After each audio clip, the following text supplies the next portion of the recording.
에스겔 16장 6절부터 8절까지 말씀입니다. 찾으셨으면 우리 다 같이 함께 말씀을 같이 봉독하도록 하겠습니다. 시작. 내가 네 곁으로 지나갈 때에 네가 피투성이가 되어 발짓하는 것을 보고 내게 이르기를 너는 피투성이라도 살아있으라. 다시 이르기를 너는 피투성이라도 살아있으라 하고 내가 너를 들의 풀같이 많게 하였더니 네가 크게 자라고 심히 아름다우며 유방이 뚜렷하고 네 머리털이 자랐으나 네가 여전히 벌거벗은 알몸이더라. 내가 네 곁으로 지나며 보니 내 때가 사랑을 할 만한 때라. 내 옷으로 너를 덮어 벌거벗은 것을 가리고 내게 맹세하고 언약하여 너를 내게 속하게 하였느니라. 나 주 여호와의 말이니라. 아멘. 우리 하나님의 은혜가 온 성도들에게 가득하기를 바랍니다. 오늘 우리가 이 에스겔서를 계속 보면서 하나님께서 이 에스겔을 통해서 예루살렘의 그 근본이 뭐냐, 근본을 한번 살펴봐라. 지난주에 그 말씀을 드렸습니다. 그래서 이 지금 특별히 바벨론에 와 있는 그 유다 백성들, 그들을 잘 훈련시키는 것이 하나님의 목적이기 때문에 이들에게 주시는 말씀이 어떤 말씀인가 하는 것을 우리가 잘 이해할 필요가 있습니다. 그래서 16장에 들어와서 예루살렘의 그 근본에 대한 얘기, 그들이 그 근본은 뭐냐, 하나님 앞에 버려진, 그래서 이 태어나기는 태어났어도 들에 버려진 그 태아와 같이 아무도 돌보는 자가 없는 완전히 죽음의 상태가 되어버린 그런 태아와 같다는 거, 그 얘기를 했습니다. 그 다음에 바로 이어지는 말씀이 오늘 이제 16장 6절부터 8절까지의 말씀입니다. 그래서 그 버려진 그 가장 불쌍한 그 상태, 그 버려진 태아와 같은 그를 향해서 하나님께서 주시는 은혜가 무엇인가 하는 것을 이제 16장 오늘 6절부터 14절까지의 말씀인데, 오늘 먼저 그 앞부분 6절부터 8절까지 말씀을 먼저 살펴봅니다. 여기서 첫 번째 하나님께서 그 태아에게 주신 것이 뭐냐 하면 너는 살아있으라, 살아있으라, 이런 말씀을 두 번이나 거듭 반복해서 말씀을 합니다. 살아있으라. 우리에게 있어서 중요한 것, 사람들에게 있어서 중요한 것은 바로 사는 것입니다. 그래서 힘들고 어려울 때마다 우리 입에서 나오는 비명이 뭡니까? 살려주세요.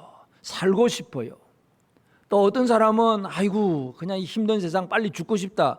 그러지만은 죽고 싶다는 게 목적이 아니라 힘들지 않았으면 좋겠다는 것이고, 결국 죽어라 그러면 누가 죽겠습니까? 안 죽지요. 옛날부터 있던 노인들이 빨리 죽고 싶다는 거, 그 거짓말, 3대 거짓말, 처녀들이 시집 안 간다는 말, 또 장사꾼들이 이익 안 남는다는 말, 전부 다 거짓말이라고 했는데, 하여튼 모든 사람들에게 있어서 중요한 것은 살아있다는 것. 살고 싶은데, 살려고 애를 쓰는데, 그런데 살 수 없는 것. 어머니의 태에서 나왔는데 들에 버려졌다. 살 수 없는 상태예요. 이런 상태에서 하나님께서 주신 첫 번째 은혜가 뭐냐? 너는 살아있으라. 너는 살아있으라. 두 번이나 하나님 말씀을 합니다. 오늘 이미 우리는 이런 은혜를 받고 누리는 성도들입니다. 왜냐하면 이 은혜가 없으면 지금 우리가 살아갈 수가 없는 거예요. 이 성경 전체가 우리에게 뭘 얘기하느냐면 우리를 살려주신 하나님의 은혜입니다. 은혜.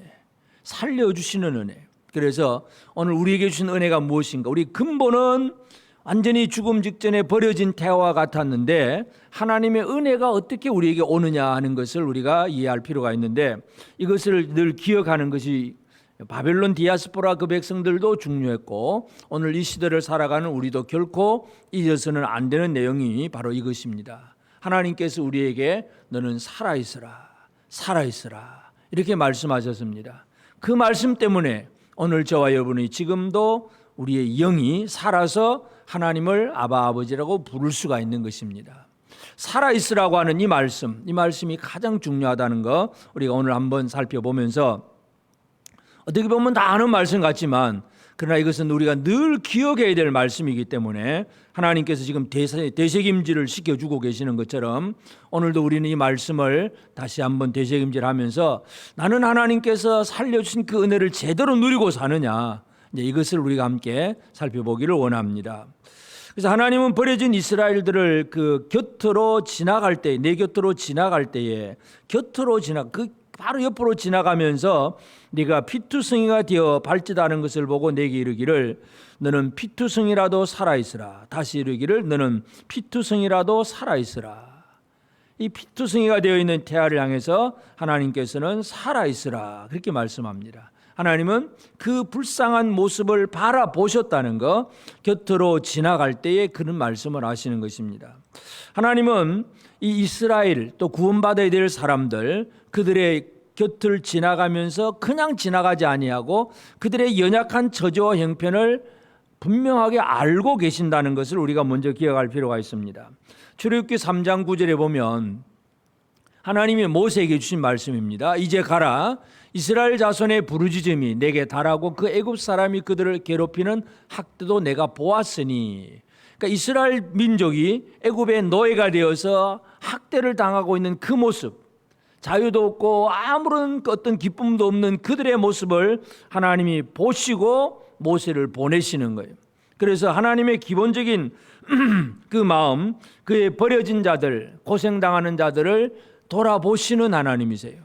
그러면서 하나님은 자신을 어떻게 표현하셨느냐 하면 출애굽기 33장 19절에 보면 여호와께서 이르시되 내가 내 모든 선한 것을 내 앞으로 지나가게 하고 여호와의 이름을 내 앞에 선포하리니 나는 은혜 베풀 자에게 은혜를 베풀고 긍휼히 여길 자에게 긍휼을 베푸느니라.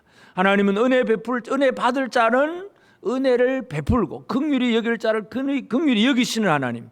나는 긍휼의 하나님이다. 하나님이 모세를 통해서 이스라엘 백성들에게 자신을 그렇게 소개합니다.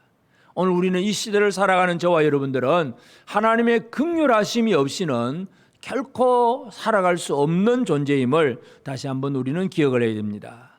우리를 향한 하나님의 긍휼하심이 무엇인가, 이것을 우리가 분명히 기억을 해야 됩니다. 그러면서 살아있으라 해놓고 그 다음에 7절에 보면 내가 너를 들의 풀같이 많게 하였더니, 들의 풀같이 많게 했다. 들의 풀이라는 게 여러분 얼마나 풀이 잘 자랍니까? 여름철 비 한 방울 조금 왔다가 보면 또 풀이 잔뜩 자라 있고 막 잡초 뽑았는데 또 자라 있고 계속 번성하는 것이 들의 풀입니다. 하나님이 이스라엘을 살려주셨을 정도로만 끝나는 것이 아니라 번성하게 하시는 하나님이라는 것, 이거 우리가 기억을 해야 됩니다. 살려놓으신 하나님은 이스라엘을 번성하게 하셨는데 단순히 어떤 외형적으로 양적으로만 번성하는 것이 아니라 그 다음에 또 뭘 얘기하시냐면 네가 크게 자라고 크게 성숙하고 성장하고 크게 자라고 심히 아름다우며 유방이 뚜렷하고 내가 네 머리털이 자랐으나 네가 여전히 벌거벗은 알몸이더라. 그러니까 이 태어난 아이가 여자아이예요. 여자아이가 버려졌는데 하나님께서 그를 살아있으라 했고 그가 이제 성장을 했습니다. 그런데 여전히 벌거벗은 상태예요. 아직 옷은 입지 않은 상태.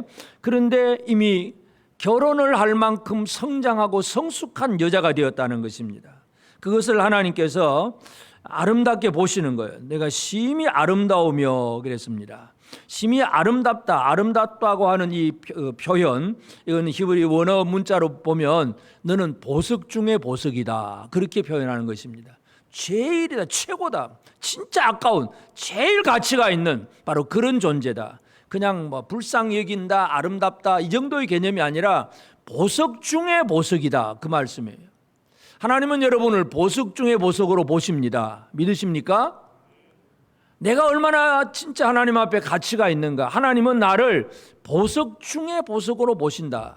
이것이 하나님의 은혜와 긍휼이에요. 그래서 이 아름답게 보시고 그들이 성장하셨고, 그래서 어린아이가 결혼을 할 만큼 사랑을 할 만큼 자랑을 성장했다는 것.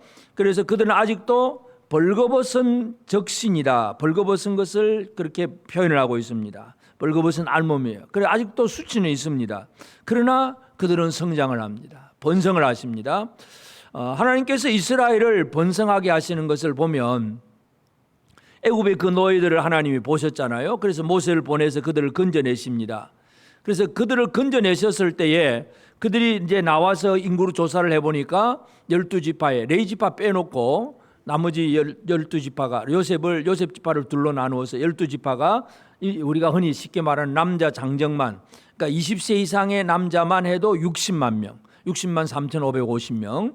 그러니까 쉽게 말해서 한 60만 명 정도가 아니라 60만 가정이라고 표현을 하면 됩니다. 그러면 이스라엘 민족이 적어도 200만 300만 명이나 되는 그 많은 숫자로 번성을 하신 거예요. 하나님이 그렇게 번성시켜 놓은 거예요. 들의 풀같이 번성을 시켜 놨어요. 그러나 그들은 아직도 완전한 사람들은 아닙니다. 나중에 우리가 보다시피 광야로 나왔지만은 심심하면 원망하고 불평하고 하나님을 배신하고 가나안 땅에도 못 간다고 막 불평하고 여전히 완벽하지는 않아요. 그런데도 하나님은 아름답게 보세요. 우리는 권선징악적인 그런 개념 속에서 착한 일 많이 하고 진짜 모범생으로 살아야 야, 너 멋있다 이제 이런 얘기가 나오지만 하나님이 이스라엘을 보실 때 이스라엘은 완전한 상태가 아니에요. 하나님이 번성을 시켜 놓았고 그들은 영적으로 아직도 온전하지도 않지만 그래도 하나님은 그들을 아름답게 보석 중에 보석으로 보신다는 것. 이것이 하나님의 은혜라고 하는 것입니다. 오늘 우리가 잘나서 착한 일을 많이 하고 의롭게 잘 살아서 하나님이 우리를 사랑해 주시는 것이 아니라 있는 그대로 하나님 우리를 있는 그대로 사랑해 주시는 것. 이 은혜를 우리가 늘 기억을 해야 됩니다. 그러면서 그 다음에 8절에 뭐라 그럽니까? 내가 네 곁으로 지나가며 보니 내 때가 사랑을 할 만한 때라. 사랑을 할 만한 때라. 결혼을 할 수 있는 성숙한 여자가 되었다는 얘기죠. 그래서 내 옷으로 너를 덮어 벌거벗은 것을 가리고 내게 맹세하고 언약하여 너를 내게 속하게 하였느니라. 나 주 여호와의 말이니라. 그래서 이제 이 여자가 자라서 이제 이스라엘이 자라서 이제 성숙하고 성장한 모습입니다. 그래서 옷으로 너를 덮어 벌거벗은 것을 가려고 옷으로 덮어서 벌거벗은 것을 가려 주셨다. 하나님께서 이스라엘을 향해서 주시는 은혜가 그들의 수치를 다 덮어 주시는 것입니다. 그리고 너를 내게 속하게 하였느니라. 내게 속하게 했다. 소속되게 하겠다는 얘기. 출애굽기 19장 5절에 보면 세계가 다 내게 속하였나니 너희가 내 말을 잘 듣고 내 언약을 지키면 너희는 모든 민족 중에서 내 소유가 되겠고. 여러분 하나님은 세계의 모든 걸 다 하나님께 소속되어 있는 겁니다. 지금 현재를 봐도 우리나라나 뭐 미국이나 아니면 뭐 저기 러시아나 어디든지 간에 모든 온 세계가 하나님께 속해 있습니다. 그런데 이스라엘을 향해서 특별히 하시는 말씀, 내 말을 잘 듣고 내 언약을 지키면 너희는 모든 민족 중에서 내 소유가 되겠고. 특별한 소유. 모든 걸 다 가지셨지만 하나님은 그 중에서 특별한 소유라고 표현을 합니다. 그만큼 하나님은 이 온 세상 우주를 다 다스리지만 이스라엘을 특별한 관계로 여겨주십니다. 그러면 옷을 덮어서 수치를 가려준다고 표현했는데 옷을 덮는다는 그 표현이 어떤 표현이냐 하면 우리가 구약성경 룻기를 보면 룻기 3장 9절에 이르되 네가 누구냐 하니 대답하되 나는 당신의 여종 루시오니 당신의 옷자락을 펴 당신의 여종을 덮으소서 이는 당신이 기업을 물을 자가 됨이니이다.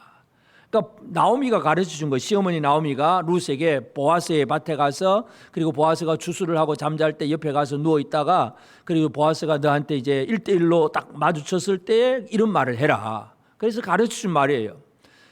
나는 당신의 여종이 루시오니 당신의 옷자락을 펴서 당신의 여종을 덮으소서 이는 당신의 기업을 물을 자가 됨이니이다. 옷을 덮어준다는 얘기는 바로 결혼의 상대로 인정을 해주는 거예요.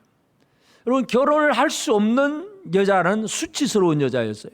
그런데 옷을 덮어서 그 수치를 가려준다는 얘기. 하나님이 이스라엘을 향해서 하시는 은혜가 이것입니다.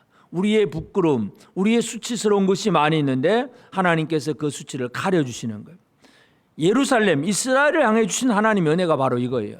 그들이 피투성이가 되고 버려진 그러한 태아였는데 하나님이 그들을 잘 보살피시고 사랑하시고 그가 또 성장하고 성숙했을 때 마지막 결론이 뭐냐? 옷자락을 덮어서 그와 결혼을 해주신다. 오늘 우리는 하나님의 은혜가 우리에게 주어지는 은혜 중에 최고의 은혜가 뭐냐? 하나님과 우리와의 관계입니다. 관계 중에 제일 깊은 관계가 무엇입니까? 결혼의 관계입니다. 우리가 친구 관계도 있고 또 뭐 어떤 동료 관계도 있고 뭔가 많은 여러 우리가 관계를 맺으면서 뭐 직장에도 출근도 하고 밖에 나가서 놀기도 하지만 결론적으로 저녁에 돌아오는 것은 어디로 가야 됩니까? 물론 이상하게 바람난 사람은 좀 이상한 길로 빠지긴 하지만 정상적인 사람이라면 결혼한 사람에게로 가정으로 돌아오잖아요. 제일 깊은 관계가 바로 가정이고 부부 관계입니다. 하나님께서 이스라엘을 그렇게 여겨주시는 거예요. 하나님의 은혜가 뭐냐? 수치를 가려주고 그들이 하나님께 속하게 하셨다는 것. 이것이 바로 하나님이 이스라엘을 향해서 베푸신 그 은혜예요. 그러므로 이 은혜는 지금 이 에스겔을 통해서 이스라엘 그 바벨론에 가 있는 그 백성들에게 주신 말씀이긴 한데, 우리 과거는 진짜 버려진 존재였는데 하나님은 이런 놀라운 은혜를 주셨구나 하는 것을 지금 그들에게 가르쳐 주시는 하나님의 말씀입니다. 그 얘기는 지금도 마찬가지, 오늘 우리는 이 은혜를 받아 누리고 사는 성도들입니다.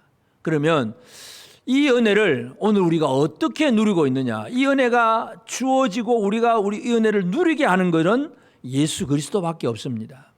하나님은 뜻하시고, 하나님 쉽게 말해 창세기 1장 1절도 보면 하나님이 세상을 창조하기로 뜻하셨어요. 성부 하나님이.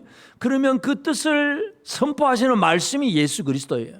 그러면 그 말씀하신 대로 이루어지게 하는 그 능력이 바로 성령님입니다.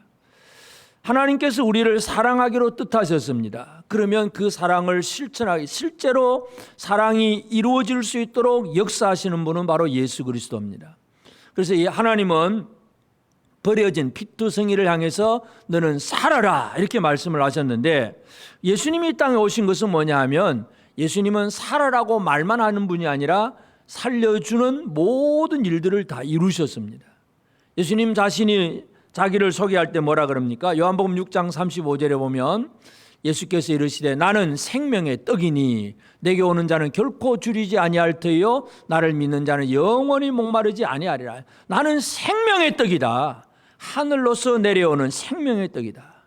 너희 조상들이 보통 일반 사람들이 먹는 그런 음식이 아니라 광야에서 하늘에서 내리는 만나를 먹었어도 그 만나도 진짜 놀라운 힘센 자들의 양식인데 그거 먹고 죽었다. 그러나 나를 먹으면, 내가 생명의 떡이기 때문에 나를 먹으면 영원히 죽지 않는다. 영원히 나를 마시는 자는 영원히 목마르지 않는다. 생명의 떡이고 생명의 물이라고 하는 사실을 예수님 자신이 그렇게 얘기를 합니다. 요한복음 8장 12절에도 보면 예수께서 또 말씀하여 이르시되 나는 세상의 빛이니 나를 따르는 자는 어둠에 다니지 아니하고 생명의 빛을 얻으리라. 생명이 되어주신 예수님이에요. 하나님께서 살아 있으라고 말씀을 하셨는데 그럼 어떻게 살아가느냐? 생명이 되어주신 예수 때문에 우리가 살 수가 있는 겁니다. 예수 그리스도가 아니면 살아 있으라고 아무리 외쳐줘도 우리는 살 수가 없습니다. 하나님이 살아 있으라고 말씀하셨을 때에 예수 그리스도가 생명의 떡이 되고 생명의 물도 되고 생명의 빛도 되어서 우리에게 생명이 이루어지게 하셨다는 사실, 그래서 우리가 예수를 믿는다는 것이 얼마나 귀한 일인지 모릅니다. 하나님의 그 놀라운 사랑이 주어지는 통로가 예수밖에 없습니다. 그래서 예수가 생명의 물이고 생명의 떡이고 생명의 빛이다. 이걸 우리가 잘 기억을 해야 됩니다. 그래서 예수님이 이 땅에 오셔서 너희가 그냥 살아라 하고 말만 한 분이 아니라 예수님은 실제로 자신이 생명의 떡이 되셨다, 생명의 물이 되셨다고 하는 사실을 우리가 기억을 해야 됩니다. 그리고 하나님께서 지금 이 벌거벗은 그 이스라엘을 아름답게 보셨다 그러잖아요. 아름답게 보석 중에 보석으로 보셨는데 예수님이 보시는 관점도 똑같습니다. 예수님 보시는 관점도 자기 백성들, 특별히 교회를 향하여 주님이 보시는 관점이 바로 사랑의 관점입니다. 예수님 제자들을 데리고 다니세요. 제자들을 이제 뽑아서 다니고 12제자를 데리고 다닐 때에 길 가면서 베드로에게 질문을 합니다. 자, 보통 사람들이 나를 누구라고 하느냐? 그러니까 이 사람 이렇습니다. 그러니까 그럼 너희는 나를 누구라고 하느냐?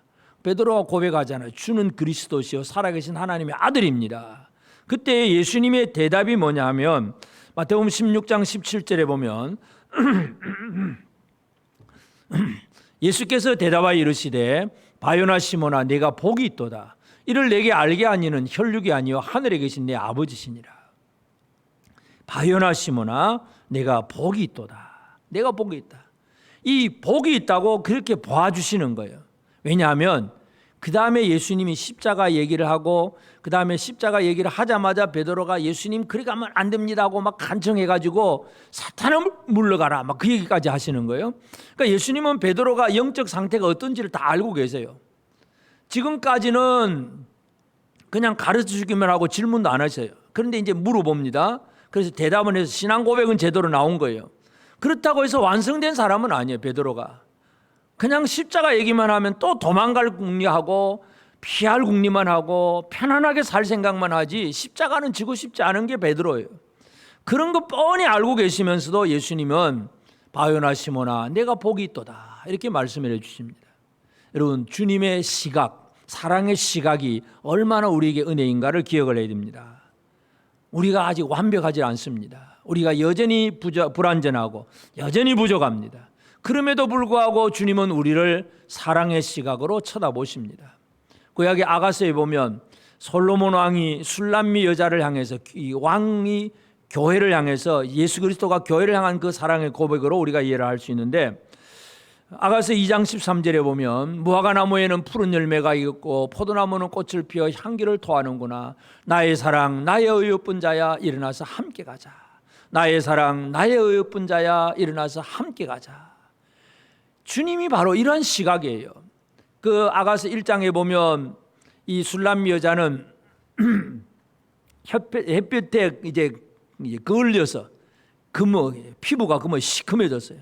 그러면서 나는 금어나 아름다우니 솔로몬 그 휘장 같다, 장막의 휘장 같다 그렇게 표현해요. 내가 비록 시커매서 남들이 볼 때는 볼품 없는 것 같아도 그래도 나는 아름답다고 표현할 정도로 이제 술람미 여자는 자부심도 있긴 하지만 하여튼 외형적으로 특별히 뭐 이렇게 최고의 미스 월드 정도 되는 게 아니라 그냥 볼품 없는 여자일 수도 있어요. 그런데도 왕은 뭐라 그럽니까? 나의 사랑 나의 어여쁜 자야 일어나서 함께 가자. 오늘 저와 여러분이 결코 완벽하게 아름다운 사람은 아닙니다. 그러나 주님은 우리에게 뭐라고 얘기하십니까? 나의 사랑 나의 어여쁜 자야 일어나서 함께 가자. 그렇게 말씀해 줍니다. 옆 사람에게 한번 얘기합시다. 나의 사랑 나의 어여쁜 자야 일어나서 함께 가자. 이게 이 말을 듣는다는 자체가 얼마나 큰 복인지 몰라요.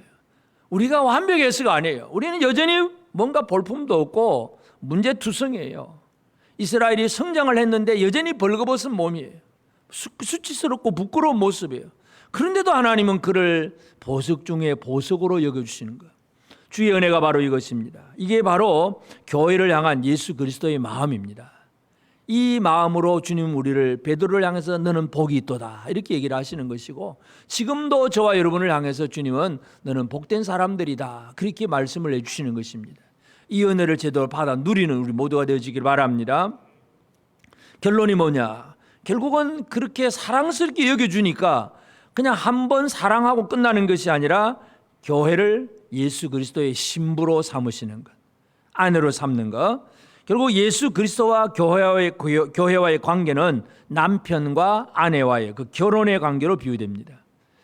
요한계시록에 보면 교회를 새 예루살렘으로 얘기를 하는데 하늘에서 내려온 새 예루살렘, 이 바로 어린 양의 신부예요. 요한계시록 21장 9절 10절에 보면 일곱 대접을 가지고 마지막 일곱 재앙을 담은 일곱 천사 중 하나가 나와서 내게 말하 이르되 이리 오라. 내가 신부 곧 어린 양의 아내를 내게 보이리라 하고 성령으로 나를 데리고 크고 높은 산으로 올라가 하나님께로부터 하늘에서 내려오는 거룩한 성 예루살렘을 보이니 거룩한 성 예루살렘이 바로 어린 양의 아내, 어린 양의 신부예요. 신부. 예수 그리스도는 이 땅에 있는 교회가 주님의 신부로 여겨졌다는 사실을 기억해야 됩니다. 그래서 그 신부된 교회를 위해서 주님이 하신 일이 뭡니까? 에베소서 5장 25절에 보면 남편들아 아내 사랑하기를 그리스도께서 교회를 사랑하시고 그 교회를 위하여 자신을 주심같이 하라. 예수 그리스도는 교회를 아내로 여기시며 사랑하셔서 그를 위해서 자신을 내어놓으신 것이 바로 예수 그리스도의 사랑이에요. 그래서 사도 바울은 이 얘기를 하면서 남편들아 너희들이 좀 그렇게 해라. 이 진짜 가정을 제대로 이루는 비결이기도 합니다. 그래서 하여튼 우리가 하나님의 그 살아있으라고 하는 그 명령에 대해서 그 명령이 이루어지도록 예수 그리스도는 우리 안에 우리를 위해서 생명이 되어 주셨을 뿐만 아니라 우리를 그렇게 사랑의 시각으로 바라보시면서 우리를 주의 신부로 삼으셨다는 사실, 이것이 우리에게 주어진 은혜입니다. 이 은혜를 결코 우리는 잊어버려서는 안 됩니다. 이 은혜를 기억하고 살아가는 저와 여러분 모두가 되어지기를 바랍니다. 아멘. 그러면 이제 우리는 살아난 사람들이에요. 살아있으라고 해서 이제 그냥 그 말만 듣고 있는 사람이 아니라 예수로 말미암아 이제 우리는 이미 살아난 성도들이 되었습니다. 그렇기 때문에 하나님이 주신 이 생명의 은혜를 입은 자로서 우리가 어떻게 살 것인가, 오늘 우리가 우리의 삶에 적용해야 될 부분은 이것인데, 첫째는 하나님이 주신 그 생명을 얻은 자로서 우리는 믿음으로 사는 게 중요합니다. 왜냐하면 이 생명은 어떤 방식으로 얻는 거냐, 예수님이 생명의 떡이고 생명의 물이고 생명의 빛인데, 결국은 예수님이 주시는 그 생명을 얻는 것은 내가 열심히 노력하고 애를 써서 얻는 게 아니고 예수를 믿는 믿음으로 얻는 것입니다. 믿음으로 얻은 것이 바로 생명입니다. 갈라디아서 3장 2절 3절에 보면 내가 너희에게서 다만 이것을 알려하노니 너희가 성령을 받은 것이 율법의 행위로냐 혹은 듣고 믿음으로냐, 너희가 이같이 어리석으냐, 성령으로 시작하였다가 이제는 육체로 마치겠느냐. 갈라디아 교회는 사도 바울이 전하는 복음을 듣고 믿은 교회입니다. 이 갈라디아 이방인들에게 이 거짓된 신은, 이거는 우상들은 참신이 아니고 살아계신 하나님이 참신이고, 그리고 하나님이 보내신 자 예수 그리스도만이 우리가 살아날 생명의 유일한 길이다. 예수 믿으라. 그래서 생겨난 것이 갈라디아 교회였어요.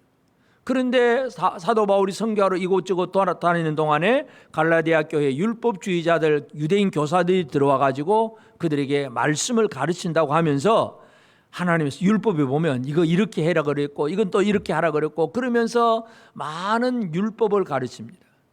갈라디아 교회가 다른 복음으로 넘어가 버린 거예요. 그래서 분노해서 쓰는 편지가 갈라디아서입니다. 너희가 어떻게 어리석으냐, 성령으로 시작했다가 이제는 육체로 마치겠느냐, 너희가 성령 받은 거 어떻게 성령 받았느냐, 너희가 산에 올라가서 뭐 소나무 뿌리 막 뽑으면서 기도해서 성령 받았느냐, 그게 아니지 않느냐, 듣고 믿음으로 성령 받지 않았느냐. 하나님의 성령이 어떻게 성령이 우리에게 주어집니까? 말씀을 듣고 믿을 때 하나님이 영이 역사하시는 것입니다. 오늘 이 시간도 마찬가지입니다. 그래서 우리가 산다는 것은 믿음으로 사는 거예요.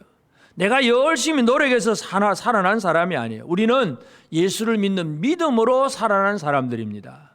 이 생명을 오늘 우리는 다른 복음을 받거나 다른 영을 받거나 뭔가 다른 길로 빠져버리면 생명을 잃어버리는 사람이 됩니다. 우리는 살아난 사람들입니다. 살아난 사람들의 삶은 하나님 예수님이 주셨던 그 생명의 길에서 바로 서 있는 것. 그래서 믿음으로 예수를 믿는 믿음 안에서 제대로 사는 것이 가장 중요합니다. 그리고 이제 우리는 하나님께서 여기 보면 이제 예루살렘 버려진 그 아이 태아가 점점 성장해서 이제 아름다운 모습으로 성장했다는 걸 표현을 했습니다. 이스라엘 성장이 육체적인 성장으로 그려져 있습니다. 어린아이, 여자 어린아이가 자라서 이제 신체적으로도 아주 처녀처럼 그렇게 잘 자라서 결혼을 해야 할 만큼 성장했다. 이게 하나님의 표현인데, 하나님은 우리의 성장을 보시는데, 그럼 우리의 성장은 지금 어른들은 더 성장할 일이 뭐 있습니까? 키가 더 크겠습니까? 더 뭐 근육이 더 생기겠습니까? 어르신들은 어떻습니까? 우리의 성장은 영적인 성장이에요. 영적인 성장. 어린아이들은 육체적인 성장도 다 필요하지만 이미 어르신들은 영적인 성장입니다. 우리 어린아이들도 마찬가지고. 그래서 하나님 앞에 우리가 살아가야 될 성장의 삶은 뭐냐? 영적 성장의 삶입니다. 그러면 어떻게 하면 영적 성장을 이룰 수 있느냐? 하나님이 원하시는 뜻은, 하나님은 우리의 성장을 원하십니다. 고린도전서 3장 7절에 보면 그런즉 심는 이나 물 주는 이는 아무것도 아니로되 오직 자라게 하시는 이는 하나님뿐이니라. 사도 바울은 심고 아볼로는 물을 주는데 하나님은 어떻게 하십니까? 자라게 하시느니. 사람들이 할 수 있는 것은 그냥 심고 물 주는 일밖에 안 돼요. 근데 하나님은 그것이 자라게 하세요. 하나님은 성장을 원하시는 하나님이십니다. 오늘도 마찬가지. 우리가 지금 제가 여러분에게 설교를 하고 또 여러분이 말씀을 집에서도 읽고 공부하고 늘 기도하며 예배하며 살아가면 이건 그냥 물 뿌리고 심고 뿌리고 하는 우리의 작업이에요. 그런데 하나님은 잘하게 하세요. 이것을 하나님의 그 의도를 잘 이해하는 게 중요합니다. 그래서 하나님은 우리가 성장하기를 원하시는데 그러면 어떻게 성장을 하는 제대로 성장할 수 있느냐? 성장하는 방법은 골로새서 2장 19절에 보면 머리를 붙들지 아니하는지라 온 몸이 머리로 말미암아 마디와 힘줄로 공급함을 받고 연합하여 하나님이 자라게 하심으로 자라느니라. 하나님이 어떻게 우리를 자라게 하십니까? 머리 대신 예수 그리스도로 말미암아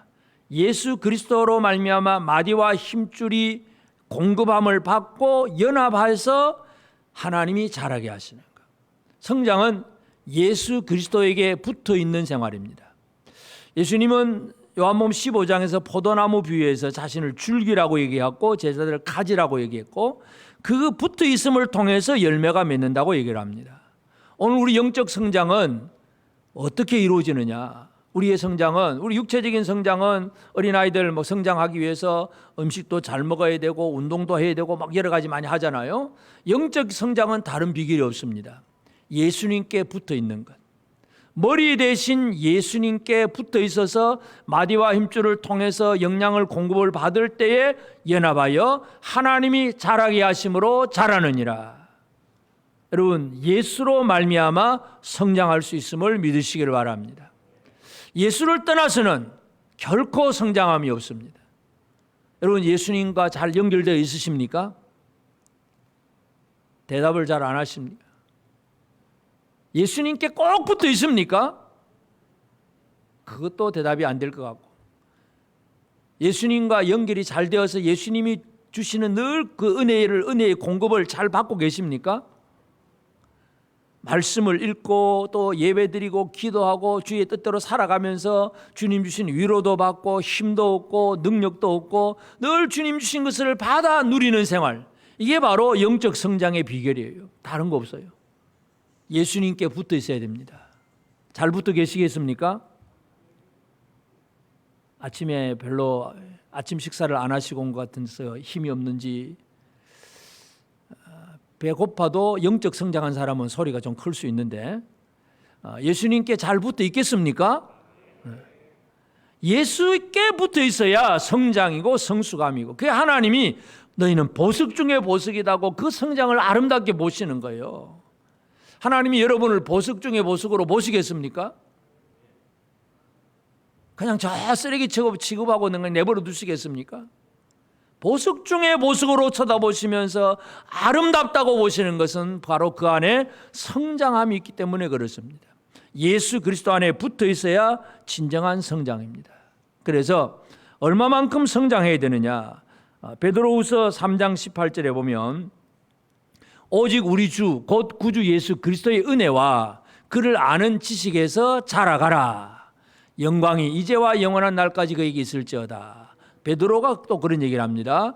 우리 구주 예수 그리스도의 은혜, 첫째는 은혜를, 두 번째는 그를 아는 지식에서 자라가라. 그를 아는 지식, 은혜와 지식의 두 가지가 자라가야 됩니다. 물론 은혜가 안다는 얘기는 은혜를 풍성하게 누린다고도 표현을 할 수 있겠고, 그리스도를 아는 지식에서 자라가라. 이제 지식이라고 표현하면 이거 지금부터 열심히 또 성경 공부해야 되겠네. 여러분, 성경 공부는 당연히 해야 됩니다. 그것만이 아니라 여기서 지식이라고 안다고 하는 개념, 성경에서 안다고 하는 개념은 바로 관계를 의미합니다. 관계. 안다는 얘기예요. 그래서 이 성경에서 가장 깊은 관계, 부부와의 관계가 가장 아는 관계입니다. 야다, 깊은 관계를 얘기하는 거. 그래서 오늘 우리는 얼마만큼 성장해야 되느냐? 예수 그리스도를 가장 깊이 아는, 예수님과의 진정한 신부 관계로 예수님과 결혼한 관계까지 이르는 그 정도로 자라가야 된다 이거죠. 잘 자랐습니까, 여러분? 주님과 지금 웨딩 마치를 올려도 괜찮겠습니까? 좀 더 이따가 할까요? 우리 모두는 아직 천국의 혼인잔치 아직까지는 못 들어갔습니다. 지금은 우리가 성장 중입니다. 아직도 우리 성장 중입니다. 그래서 마지막 결론이 예수 그리스도의 그 웨딩 마치가 올려지는 그 결혼식에 우리가 들어가야 돼요. 신부로. 그때까지 성장해 나가는 것이 바로 오늘 우리가 살아가야 될 삶입니다. 잘 성장하기를 바랍니다. 옆 사람에게 한번 격려하겠습니다. 예수님의 신부가 될 만큼 잘 자라기를 바랍니다. 적당히 어린아이 조금 자라다가 끝내버리는 그런 인생이 아니라 진짜 아름다운 모습으로 잘 자라서 보석 중에 보석으로 여겨지는 그 정도가 되어서 결혼식을 할 수 있는 그런 자리로 나아가는 것. 이게 바로 하나님이 원하시는 성장이에요. 그래서 이제 그것은 앞으로 이루어질 일이긴 하지만 지금도 우리는 믿음으로 그것을 받아들이고 준비된 삶을 살아가는 게 중요합니다. 우리는 어떻게 살아가야 되느냐? 어린 양 예수의 아내로 단장한 그 아름다움이 있어야 됩니다. 요한계시록 19장 7절 8절 보면 우리가 즐거워하고 크게 기뻐하며 그에게 영광을 돌리세 어린 양의 혼인 기약이 이르렀고 그의 아내가 자신을 준비하였으므로 그에게 빛나고 깨끗한 세마포옷을 입도록 허락하셨으니 이 세마포옷은 성도들의 옳은 행실이로다 하더라. 여러분, 결혼식장에 가는 여자를 아내라고 그럽니까? 신부라고 그럽니까? 아내입니까? 신부입니까? 결혼식이 끝나면 어떻습니까? 그때는 누구의 아내가 됩니다. 신부와 아내는 다른 말입니다. 헬라어 단어도 다른 말이에요. 신부는 님페라고 하는 단어고 아내라고 하는 것은 귀네라고 하는 단어가 따로 있어요. 우리가 다 마찬가지예요. 신부, 아내 똑같은 사람인 것 같아도 결혼식 하기 전에는 신부예요. 결혼 선언을 하고 결혼식을 마치면 그때부터는 아내예요. 그런데 7절에서 뭐라고 얘기합니까? 어린 양의 혼인기약이 이르렀고 그의 아내가 자신을 준비하였으므로. 그의 신부가 자신을 준비하고 아내가 되는 게 아니라 아내가 자신을 준비하였다. 그렇게 표현을 하고 있습니다. 이미 끝났다 그 말이에요. 분명히 어떤 법적으로 상황적으로 보면은 신부인데 그런데 예수 안에서 이미 그는 아내다. 여러분은 어떻습니까? 그냥 신부인 것 같습니까? 이미 아내 된 사람입니까? 이 믿음이에요, 믿음. 그냥 신부로 열심히 결혼식 준비하다가 삐끗해가지고 준비를 그냥 결혼식을 못했다. 그러면 아내가 안 되는 거죠. 근데 나는 이미 그리스도의 아내다. 그리스도의 아내가 자신을 준비한다. 여러분, 예수 그리스도의 아내로 자신을 준비하는 우리 모두가 되어지길 바랍니다. 그럼 아내의 준비는 뭐가 되겠습니까? 성도들의 옳은 행실. 빛나고 깨끗한 세마포옷은 결국은 뭡니까? 아내가 해야 될 제일 중요한 것은 바로 남편을 위해서 남편만을 사랑하는 것, 남편을 떠나지 아니하는 것. 이게 바로 아내의 준비잖아요. 결혼을 했는데 다른 남자를 좋아한다. 이건 진짜 큰일 날 일이죠. 이스라엘의 역사 속에서 왜 하나님 자꾸 진노하십니까? 하나님 섬긴다고 해놓고 또 우상 섬기고 다른 신 섬기잖아요. 그게 하나님이 분노하시는 일이에요. 오늘 우리의 삶에 있어서도 우리가 예수 그리스도가 나의 신부이고 나의 남편이고 나는 그의 아내가 되었다고 하는 사실을 확신한다면 그 삶은 다른 데 눈 안 돌리는 것, 세상의 다른 것, 사랑할 만한 것, 의지할 만한 것들 이런 데 눈 안 돌리고 오직 주님만을 사랑하는 이 삶을 살아내는 것이 성도들의 옳은 행실입니다. 착한 일 좀 몇 개 했냐 이 정도의 개념이 아니라 오직 주님만을 사랑하시는 것입니다. 주님만을 사랑하십니까? 예수 그리스도만을 사랑하시겠습니까? 오직 주님입니까? 우리를 사랑하셔서 자신을 내어주신 예수 그리스도만을 사랑하는 것, 이게 바로 그리스도의 아내입니다.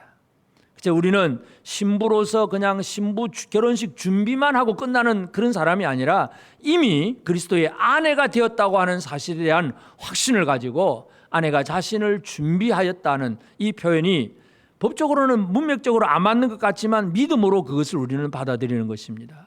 우리는 아직 혼인잔치에 아직 안 들어갔습니다. 지금도 우리는 신부로서 준비하는 사람들입니다. 그러나 우리는 어떻게 살아가야 되느냐? 그리스도의 아내로서 살아가는 것. 이게 바로 오늘 우리의 삶입니다. 살아있는 자는 이렇게 살아가야 됩니다. 하나님은 이 백성들을 너는 살아있으라 그렇게 말씀을 하셨어요. 살아있으라. 여러분 살아있습니까? 잘 살아 계십니까?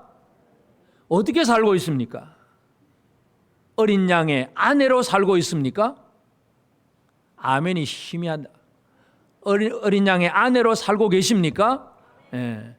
다음에 결혼식 하면 아내가 될 거야가 아니라 이미 그리스도의 아내가 되었다는 확신 속에서 주님만을, 남편 대신 주님만을 사랑하고 섬기며 그에게 온 마음과 정성을 쏟아붓는 그리스도의 아내로 제대로 살아있는 저와 여러분 모두가 꼭 되어지기를 주의 이름으로 축복합니다.